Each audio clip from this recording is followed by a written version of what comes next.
तेजस्वी है तो भरोसा है, तेजस्वी है तो विश्वास है और तेजस्वी ही तय है। जेडीयू और बीजेपी के भी लोग त्रस्त हैं, वो भी बदलाव चाहते हैं, वो भी परिवर्तन चाहते हैं। वो पटना में बैठ के सचिवालय में आपको महसूस नहीं होगा, उसके लिए आपको तेजस्वी जी की तरह हर सड़क की खेत खलिहान में जाके आपको धूल फांकनी होगी, तब आपको पता चलेगा कि बिहार की जमीनी हकीकत क्या है। अरे भैया, तेजस्वी जी आप कह देंगे कि हम अपनी एक किडनी देंगे तो वो बोल देंगे कि हम 2 किडनी देंगे, अमेरिका से खरीद के लाके दे देंगे बिहार के हर बिहारवासी। ये लोग आनन फानन में, आज तेजस्वी जी कहते कि मैं चांद उतार के लाऊंगा, तो भारतीय जनता पार्टी और जनता दल यूनाइटेड के लोग कल ही सुबह ट्वीट आ जाएगा मुख्यमंत्री जी की तरफ से कि हम हर एक व्यक्ति को सूरज देंगे। बिहार अधिकार यात्रा, वोटर अधिकार यात्रा के बाद तेजस्वी यादव बिहार अधिकार यात्रा पर निकले हैं। कई सवाल हैं, डायरेक्ट हम बात करेंगे। हमारे साथ राज्यसभा सांसद संजय यादव हैं। वोटर अधिकार यात्रा था और अब बिहार अधिकार यात्रा, दोनों में फर्क क्या है? अधिकार और न्याय के शाब्दिक अर्थ क्या है? वोटर अधिकार यात्रा मतदाताओं के अधिकार की लड़ाई थी। भारतीय जनता पार्टी के प्रकोष्ठ के रूप में काम कर रहे चुनाव आयोग ने जब पूरी एसआईआर प्रक्रिया में पारदर्शिता नहीं बरती, अड़ियल और एक पक्षीय होकर काम किया, उसके विरुद्ध हम लोगों ने आवाज उठाई। उन्होंने कहा कि हम इस पूरी एसआईआर प्रक्रिया में 11 दस्तावेज को ही मानेंगे। हमने सड़क पे, सदन में और कोर्ट में वो लड़ाई लड़ी। माननीय उच्चतम न्यायालय की तरफ से आधार को 12वां दस्तावेज के रूप में मान्यता दी गई। उसमें हमारे अधिकार की, क्योंकि लोकतंत्र में मतदाता के अधिकार से बड़ा कोई भी अधिकार नहीं है। अब उस यात्रा के दौरान हमने 23 जिले कवर किए, बाकी रह गए थे। हमारे माननीय विधायकों का, कार्यकर्ताओं का, जिला अध्यक्षों का और आम लोगों की एक भावना थी कि जो जिले छूट गए हैं उनमें नवरात्रि से पहले माननीय नेता तेजस्वी यादव जी एक बार आए, तो उनकी जन भावना का सम्मान करते हुए ये तूफानी दौरा, ये यात्रा का कार्यक्रम नेता प्रतिपक्ष श्री तेजस्वी यादव जी ने बनाया और इसमें सब आम लोगों से मिल रहे हैं, उनकी बातें सुन रहे हैं। आप भी देख रहे हैं जो जन जवार है, जन उभार है, जन सैलाब है, इसमें आप क्या पढ़ पा रहे हैं, क्या देख पा रहे हैं? लोगों में उत्साह है, ये भी लोगों में जो उत्साह है, उमंग है, जोश है, जुनून है, जज्बा है, वो सरकार बदलने का है। और लोगों, आम जन की एक जो जन आस्था है, जन विश्वास है, वो तेजस्वी जी में है, ये आप देख रहे हैं। तो वो इसके लिए ये यात्रा की शुरुआत की गई। अधिकार, किस चीज का अधिकार? नौकरी और रोजगार का अधिकार, महिलाओं की प्रगति और सुरक्षा का अधिकार, किसानों के पसीने और हमारे मजदूरों की मेहनत का वाजिब मूल्य दिलाने का अधिकार, बेहतर शिक्षा और बेहतर स्वास्थ्य व्यवस्था दिलाने का अधिकार, युवाओं के सुनहरे भविष्य और बेहतर वर्तमान का अधिकार, पलायन मुक्ति का अधिकार। तो जितने भी ज्वलंत मुद्दे हैं, अशिक्षा है, बदहाल स्वास्थ्य व्यवस्था है, भ्रष्टाचार है, अपराध है, आप एक आदमी से जाके, मैं चुनौती के साथ कह रहा हूं कि आप 10 आदमी से पूछिए, जाके पूछिए कि क्या बिहार के किसी एक थाना में या ब्लॉक में बिना पैसे दिए कोई काम होता है? हर आदमी कहेगा कि पैसा देने के बाद भी काम नहीं होता। बिहार में शराबबंदी है, क्या आपको कहीं शराबबंदी दिखती है? तो पूरी प्रशासनिक अराजकता है, कहीं कोई किसी की जवाबदेही तय नहीं है। पूरे प्रशासन में नीचे से लेके ऊपर तक कोई किसी की सुनने वाला नहीं है। क्योंकि अच्छा, सुनेगा भी क्यों? क्योंकि जो ट्रांसफर पोस्टिंग हो रही है वो पक्षपाती तरीके से और चढ़ावा चढ़ाने से हो रही है। तो जिसका पैरवी से हो रही है वो वैसे नहीं सुनेगा, जिसकी पैसे से हो रही है वो वैसे नहीं सुनेगा। तो इसमें आम जनमानस, चाहे वो किसी जाति, धर्म या दल से ताल्लुक रखता हो, किसी भी विचारधारा का हो, आपको क्या लगता है भारतीय जनता पार्टी के जितने भी कार्यकर्ता हैं या जनता दल यूनाइटेड के भी जो मतदाता भी हैं, उनका किसी का भी थाना में या ब्लॉक में काम हो रहा है? किसी का नहीं हो रहा। वो भी त्रस्त हैं, जेडीयू और बीजेपी के भी लोग त्रस्त हैं, वो भी बदलाव चाहते हैं, वो भी परिवर्तन चाहते हैं। वो पटना में बैठ के सचिवालय में आपको महसूस नहीं होगा, उसके लिए आपको तेजस्वी जी की तरह हर सड़क की खेत खलिहान में जाके आपको धूल फांकनी होगी, तब आपको पता चलेगा कि बिहार की जमीनी हकीकत क्या है। इससे ये यात्रा है चल रही है, लेकिन भारतीय जनता पार्टी और जेडीयू के लोग कह रहे हैं कि बौखलाहट में यात्रा निकाल रहे हैं। भैया वो 5 सितारा राजनीति करते हैं, एसी कमरों में बैठ के वो राजनीति करते हैं। राहुल गांधी जी, तेजस्वी यादव जी ने, आपने भी देखा, ओपन जीप में यात्रा की, जिसमें हर 5 किलोमीटर के बाद कहीं तेज धूप थी, कहीं तेज बारिश थी, कहीं धूल थी, कहीं उमस थी, की ना? आप भी उसकी साक्षी हैं। कौन भारतीय जनता पार्टी और जनता दल यूनाइटेड का एक नेता का आप नाम बता दो जो गाड़ी के शीशे नीचे करके भी यात्रा करता हो? तो उनको वो तो कहेंगे ही ना। आप उनसे क्या अपेक्षा करते हैं? अगर हम कोई भी सकारात्मक काम करेंगे, कोई भी प्रगतिशील काम करेंगे, तो आप ये क्यों अपेक्षा रखते हैं कि वो हमारी प्रशंसा करेंगे? वो सकारात्मक राजनीति करते नहीं। तेजस्वी जी तो कोई भी अगर सत्ता पक्ष भी काम करता है सकारात्मक, तो उनका सकारात्मक रूप से लेते हैं। भाई जो भी समाज सेवा में है, राजनीति में है, उसका अंतिम ध्येय, अंतिम उद्देश्य क्या है कि व्यापक समाज हित में हम कार्य करें, चाहे वो पक्ष हो या विपक्ष हो। तो तेजस्वी जी तो विपक्ष में रह के जो अपना रोल अदा कर रहे हैं, वो तो सरकार में बैठे भी लोग नहीं कर रहे हैं। सरकार में बैठे लोगों को नहीं पता था कि 17 साल हो गए कि बिहार में सामाजिक सुरक्षा पेंशन की राशि 400 रुपए है, और वो 400 रुपए भी 6-6 महीने नहीं मिलती थी। तेजस्वी जी ने उनको याद दिलाया, याद ही नहीं दिलाया, इन्होंने उनके दरवाजे पे जाके नॉक किया कि देखिए इतने साल से आपने 400 रुपए 17 साल से हैं।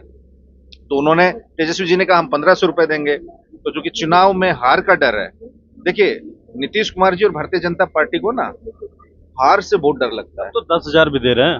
अरे भैया, तेजस्वी जी आप कह देंगे कि हम अपनी एक किडनी देंगे, तो वो बोल देंगे कि हम 2 किडनी देंगे, अमेरिका से खरीद के लाके दे देंगे बिहार के हर बिहारवासी को। उनको भी पता है नवंबर के बाद तो उन्होंने बंद कर देना है, उन्होंने थोड़ी कुछ देना है।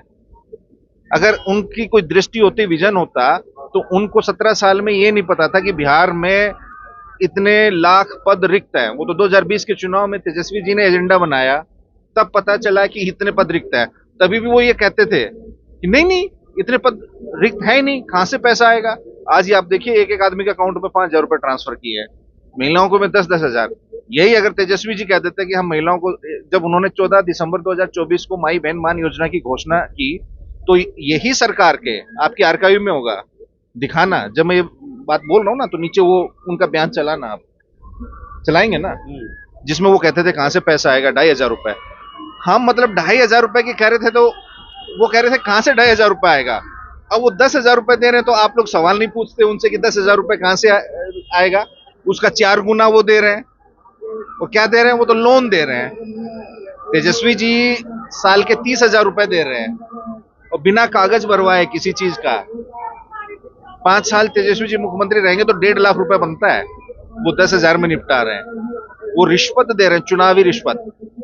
एक्चुअली भाजपा में भय है क्योंकि तेजस्वी तय है, तो इनकी हर घोषणा का, इनकी जो भी तेजस्वी जी की भविष्योन्मुखी सोच है, उसको देखते हुए उनमें एक डर है, और उसी डर के चलते ये लोग आनन फानन में, आज तेजस्वी जी कहते कि मैं चांद उतार के लाऊंगा, तो भारतीय जनता पार्टी और जनता दल यूनाइटेड के लोग, कल ही सुबह ट्वीट आ जाएगा मुख्यमंत्री जी की तरफ से कि हम हर एक व्यक्ति को सूरज देंगे।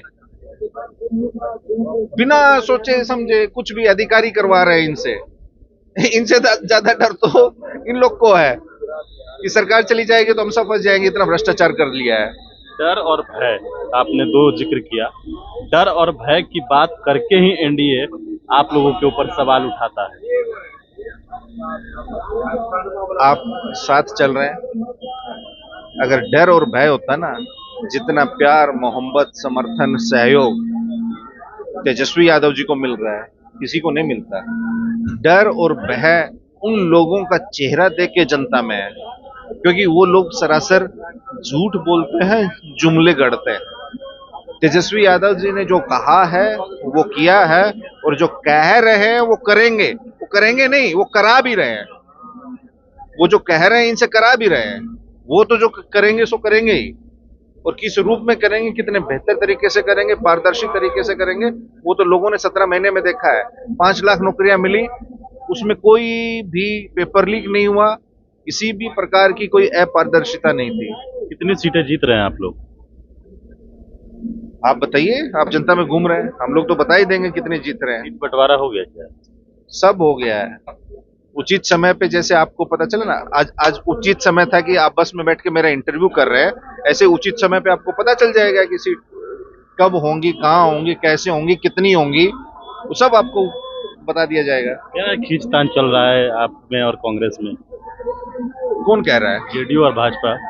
तो आप जेडीयू भाजपा से क्या अपेक्षा करते हैं? उनमें खींचतान है ना, एक्चुअली वो अपनी भावना का प्रकटीकरण कर रहे हैं। खींचतान उनमें है।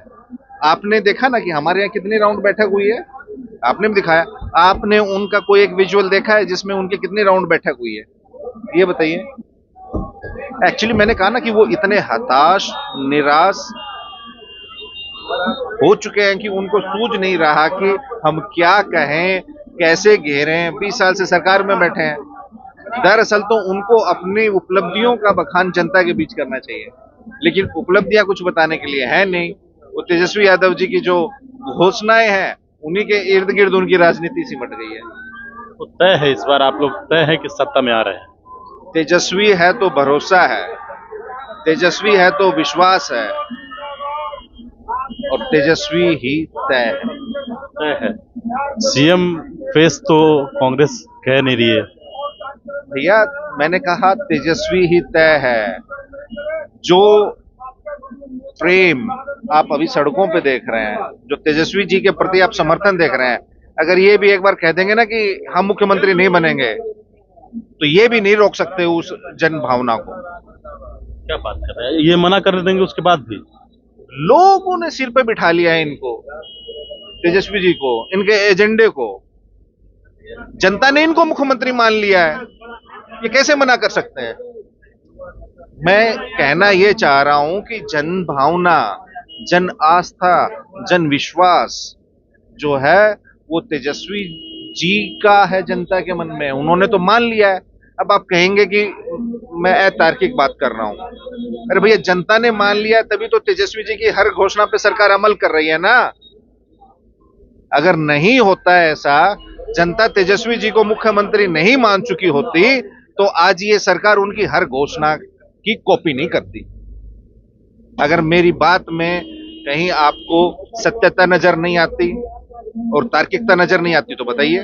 तो ये बात तो ठीक है कि सरकार ने कई योजनाओं को लागू किया है, आपके कहने विजन है वो जो एक मुख्यमंत्री पद के उम्मीदवार हैं 2020 में, जो आज से 5 साल पहले मुख्यमंत्री पद के उम्मीदवार थे, इन्हीं सभी दलों के, जो अभी हमारे गठबंधन में यही सभी दल थे। तो आपको कैसे लगता है? ऐसे सवाल करने वालों की तो राजनीतिक समझ बिल्कुल नगण्य होगी। अगर कोई ऐसा सोचता है, सवाल करता है, तो इसका मतलब उसको बिहार की राजनीति को बहुत अभी समझने की आवश्यकता है। लेकिन कांग्रेस के जो अरे भाई, हमने कहा कि कांग्रेस हो, लेफ्ट हो, और हमारे जो दूसरे घटक दल है, हम कोई गांधी मैदान में आप लोगों के कैमरे के सामने थोड़े ना घोषणा क्या करेंगे। हमारी रणनीति है, कब करेंगे, कैसे करेंगे, वो आप भी समझते हैं, हम भी समझते हैं। ये सवाल गैर जरूरी सवाल है। मुख्यमंत्री तय, ये सवाल आपके व्यूज के लिए सवाल हो सकता है, क्योंकि जेडीयू के लोग कहते हैं, आपकी न्यूज के लिए सवाल हो सकता है। जेडीयू के लोग ये कहते हैं कि उनके अपने मुंह से कहते हैं। जनता की नजर में कोई सवाल नहीं है। अभी जेडीयू के लोग क्या बोलेंगे? 2020 में पूर्णिया के दमदाहा में मुख्यमंत्री जी ने कह दिया था, अंत भला सो भला, ये तो मेरा अंतिम चुनाव है। वो क्या कहेंगे? वो तो 5 साल से अपना डो रहे हैं, कभी इधर कभी उधर। पहले तो जदयू वालों से ये पूछ लीजिए ना कि क्या ये मुख्यमंत्री 2025 के बाद माननीय मुख्यमंत्री जी रहेंगे? और आदरणीय मुख्यमंत्री जी जो चुनाव में गए बीजेपी के साथ, फिर इधर आ गए कि मेरी पार्टी तोड़ रहे हैं। लालू प्रसाद जी के सामने हाथ जोड़ के, हमारे राष्ट्रीय अध्यक्ष जी के सामने उन्होंने कहा कि मेरी पार्टी बचा लीजिए। भारतीय जनता पार्टी पिछड़ों की, अति पिछड़ों की, दलितों की राजनीति खत्म करना तो चाहती फिर है। बचा लेंगे उनकी पार्टी। अब कहाँ बचा लेंगे? अब तो जनता एक तरफा स्पष्ट मैंडेट दे रही है तेजस्वी जी को। अब कोई सवाल किंतु परंतु नहीं है। चुनाव है और नीतीश कुमार और लालू यादव दोनों भाई हैं। दोनों भाई हैं तो कभी भी एक दूसरे को बचा सकते हैं। दुश्मन कौन है? नरेंद्र मोदी क्या दुश्मन है? अमित शाह क्या दुश्मन है? राजनीति में कोई किसी का व्यक्तिगत दुश्मन थोड़े होता है। सब भाई हैं। कोई भाई है, कोई भतीजा है, कोई बेटा है। नहीं, देखिए, भाई के नाते ही ना आपने नीतीश कुमार को लिया था। नहीं नहीं, भाई के नाते नहीं लिया था, विचारधारा के नाते लिया था। क्योंकि भारतीय जनता पार्टी उनकी पार्टी को तोड़ रही थी। भारतीय जनता पार्टी, उन्होंने कहा कि पिछड़ों की, दलितों की, अति पिछड़ों की पार्टियों को, क्षेत्रीय पार्टियों को खत्म करना चाहती है। ये माननीय मुख्यमंत्री जी का खुद का बयान है, आप निकाल के देख लीजिएगा। आज मोकामा से गुजर रहे थे हम, दो तस्वीरें नजर आई। एक तो मोकामा से जब गुजर रहे थे तो दो तस्वीरें, एक तो घोड़ा पे बैठे और दूसरा कलम आप भी बांट रहे थे। क्या ऐसा क्या है? कलम माननीय नेता प्रतिपक्ष तेजस्वी जी बांट रहे थे, मैं तो 7 कलम लेके खड़ा हुआ। घोड़ा पे वो हमारे, फिर हमने कहा कि हम जनता की पार्टी है। लोगों ने कहा, जो नौजवान साथी थे जो घोड़े पे सवार होके तेजस्वी जी का स्वागत कर रहे थे, तो उन्होंने कहा कि भैया आप बिल्कुल तूफानी दौरे पे हैं, आप भी जरा इस घोड़े की सवारी कर लीजिए। तो उन्होंने कहा कि ठीक है। तो उन्होंने घोड़े की सवारी करके, घोड़ा यानी हॉर्स पे बैठ के अपनी हॉर्स पावर का प्रदर्शन किया। इसमें अलग से क्या है? कलम भी बांटा, कलम भी बांटे। उन्होंने कहा, उन्होंने मोकामा में भी कहा, और बिहार भर के में वो कह रहे हैं कि जिस प्रकार से बिहार में अपराध बढ़ा है, उन्होंने नौजवानों को संदेश दे दिया। ये एक प्रतीकात्मक संदेश था कि देखिए, आप हिंदू मुसलमान के झगड़े में फंसेंगे, बेरोजगारी के कारण कोई गलत कदम उठाएंगे, तो वो नहीं करना है। आप कलम पकड़िए, कलम ही आपका भविष्य बनाएगी। हम आपको नौकरी रोजगार, मैंने पहले 17 महीने में भी 5 लाख दिया है और अभी भी आपको देंगे। तो आपका भविष्य कलम है। जो लोग बंदूक बांटते हैं, उनकी दी हुई बंदूकों को मत पकड़िए, आप कलम को पकड़िए। कलम ही बिहार का भविष्य है और मैं एक नया बिहार बनाने निकला हूं, नए संकल्प के साथ। तो जो उन्होंने कलम बांटी है, तो ये एक स्पष्ट संदेश है कि वो बिहार में एक गुणवत्तापूर्ण शिक्षा व्यवस्था लेके आएंगे। शिक्षा क्षेत्र में गुणात्मक परिवर्तन होगा और युवाओं के हाथ में रोजगार होगा। जो कलम देने का उनका मुख्य उद्देश्य ये है कि नीति आयोग की रिपोर्ट के अनुसार पूरे देश में सबसे अधिक ड्रॉप आउट रेट बिहार में है। बिहार के बच्चे अभाव में पढ़ाई छोड़ देते हैं। उन्होंने कहा कि जब हमारी सरकार आएगी, आपको सारी सुविधाएं दी जाएंगी, शिक्षा क्षेत्र में क्रांतिकारी बदलाव होंगे, गुणात्मक परिवर्तन आएगा और सब नौजवानों को बेहतर शिक्षा मिलेगी और आपको नौकरी भी मिलेगी। एक आखिरी सवाल, A to Z की बात आपकी पार्टी करती है, आपके नेता भी करते हैं, लेकिन आप ही के पार्टी के नेता कहते हैं बुरा बाल साफ करो, और उसको लेकर फिर जो है जवाब आता है, आनंद मोहन भी जवाब देते हैं। क्या ये सही है? नहीं, एक तो तथ्यात्मक रूप से आपका प्रश्न गलत है। हमारे किस नेता ने कहा, पहले किसने कहा, फिर किसने क्या कहा? अब आप एक पत्रकार हैं, अब आप हमसे सवाल पूछ लीजिएगा तो आप मेरे मुंह में उंगली डाल के तो मुझसे कुछ नहीं बुलवा सकते हैं, है ना? लेकिन जैसे तेजस्वी जी लगातार कह रहे हैं, हमारी सर्व समाज की पार्टी है, A to Z की पार्टी है, माई बाप की पार्टी है, और हम सब जाति वर्ग को साथ लेके चलते हैं। बेरोजगारी है तो सब जाति में है, गरीबी है तो सब जाति में है, सवर्णों में भी गरीबी है, दलितों में भी, अति पिछड़ों में भी, महंगाई है तो सब जातियों में है। ये थोड़े है कि आपको पेट्रोल कम रुपए में मिलता है, मुझे ज्यादा में मिलता है। फिर इस तरीके का बयान क्यों? या कड़वा तेल आपको सस्ता मिलता है या हमको महंगा मिलता है। महंगाई, गरीबी, बेरोजगारी वो सब जातियों में है। अगर एक कोई सड़क बनती है, पुल बनता है, तो उस पर एक जाति के लोग चलते हैं क्या?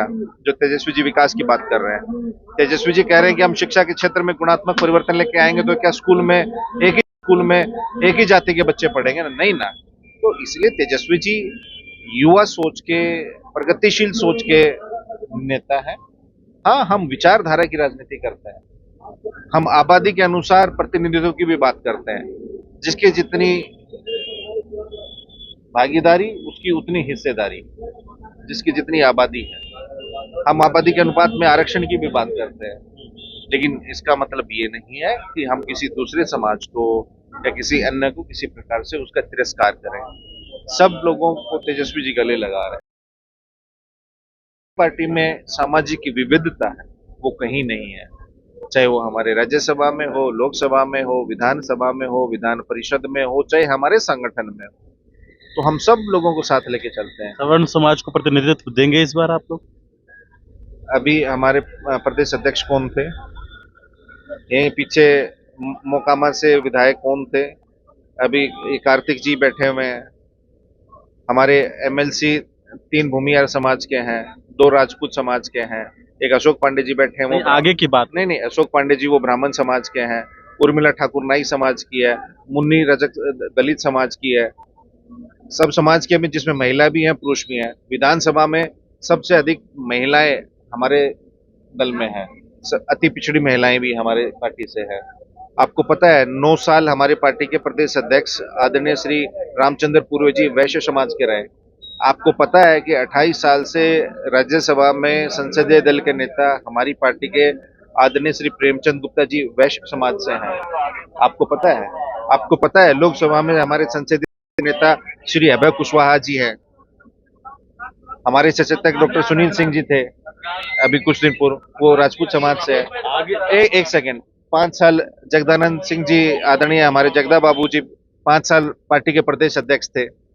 रघुवंश बाबू जी हमारे राष्ट्रीय उपाध्यक्ष जी रहे। वो तो थे, लेकिन आगे क्या देंगे आप लोग विधायक में? सुन तो लीजिए ना, बिहार प्रदेश में सबसे अधिक कैबिनेट मंत्री सवर्ण समाज के राष्ट्रीय जनता दल के कार्यकाल में रहे, अति पिछड़ा के भी और दलित के भी।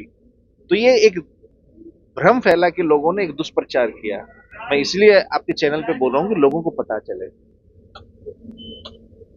चलिए, हमारे साथ राज्यसभा सांसद संजय यादव थे और कई सवालों का जवाब इन्होंने दिया है। और भी खबरें हम आप तक पहुंचाते रहेंगे। बड़ी इंफॉर्मेशन के